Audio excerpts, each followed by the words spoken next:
Good morning, class. Today we'll start a new chapter, that is chapter 5, Natural Vegetation and Wildlife. So, the meaning of the natural vegetation. Natural vegetation refers to a plant community which has grown naturally without human aid and has been left undistributed by humans for a long time. This is termed as a virgin vegetation. Thus, cultivated crops in fruits, orchards, from part of vegetables but not natural vegetation. Natural vegetation का अर्थ है कि वो एक plants की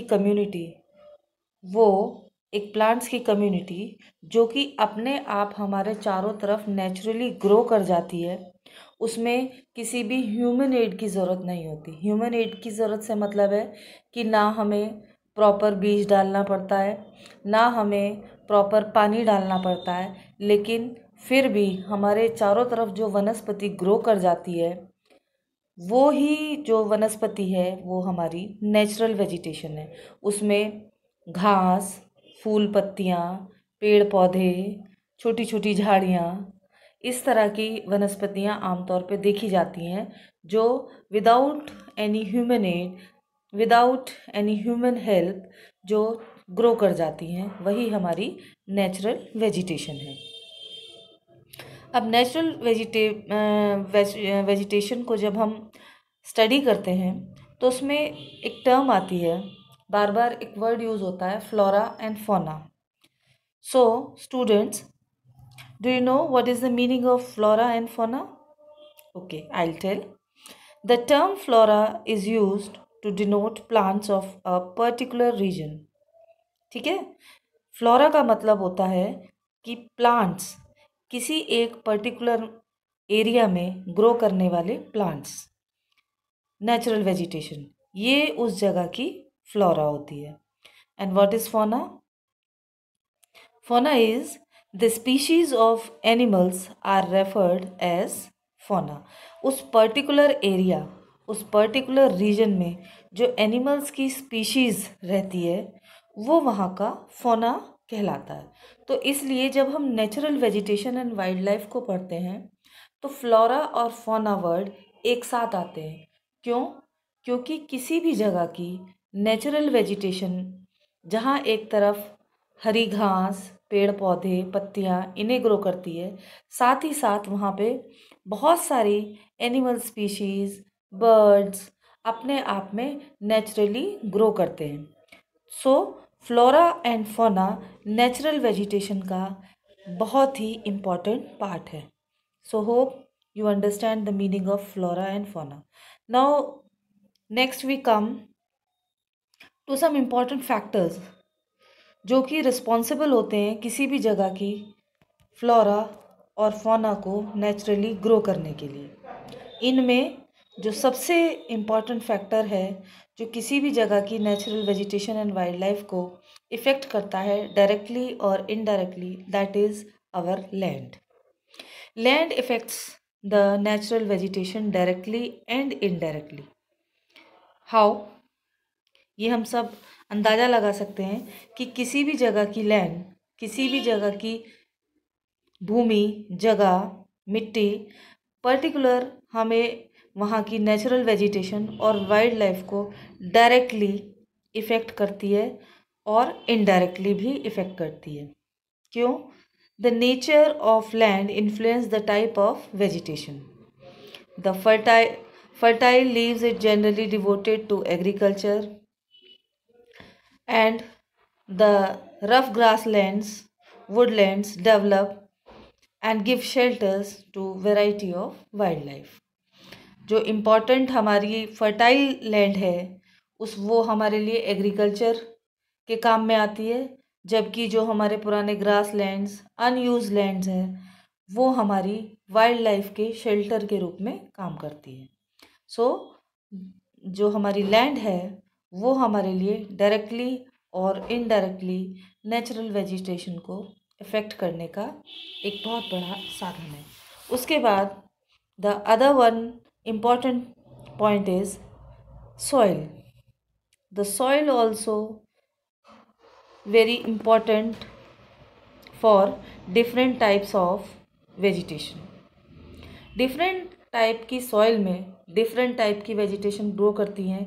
ये हम अपने last chapter climate में भी पढ़ चुके हैं कि जैसे जैसे हमारे सॉइल का टेक्सचर चेंज होता चला जाता है, वैसे वैसे ही अलग अलग टेक्सचर वाली सॉइल में अलग अलग वेजिटेशन, अलग अलग नेचुरल वेजिटेशन, अलग अलग वाइल्ड लाइफ हमारी ग्रो करती है। जैसे the sandy soil of the desert support cactus and thorny bushes, while wet marshy land, deltic land supports mangrove and deltic vegetation. जैसे आप सभी जानते हैं कि जो हमारी सैंडी सॉइल है, जो हमारी डेजर्ट एरिया की सॉइल है, वहाँ पर हमारी नेचुरल वेजिटेशन कैसी होगी? बहुत, क्योंकि नमी की बहुत ज़्यादा कमी होती है वहाँ पे, तो इसलिए हमारे कैक्टस और थ्रोनी बुशेस, छोटे छोटे काटीली झाड़ियाँ, कैक्टस प्लांट्स और थ्रोनी बुशेस जिनमें कांटे होते हैं, इसमें कीकर, बबूर, ये इस तरह के पेड़ हैं जो बहुत बहुत दूरियों पे ग्रो करते हैं। इसके अलावा जितने भी हमारे वेटलैंड्स होते हैं, जो कि हमारे रिवर के डेल्टास पे डेवलप होते हैं, वहाँ बहुत मार्शी सॉइल होती है वहाँ की, और वहाँ पे मैंग्रोव्स हमारे ग्रो करते हैं, मैंग्रोव्स टाइप फॉरेस्ट ग्रो करते हैं। उसी तरह जो हमारे हिल के स्लोप्स होते हैं उन पे कोनिकल ट्रीज ग्रो करते हैं। इसके अलग अलग हमारे फैक्टर्स हैं जो, लेकिन ये बात सच है कि हमारी डिफरेंट टाइप की सॉइल्स में हमारी जो डिफरेंट टाइप की वेजिटेशन है वो ग्रो करती है।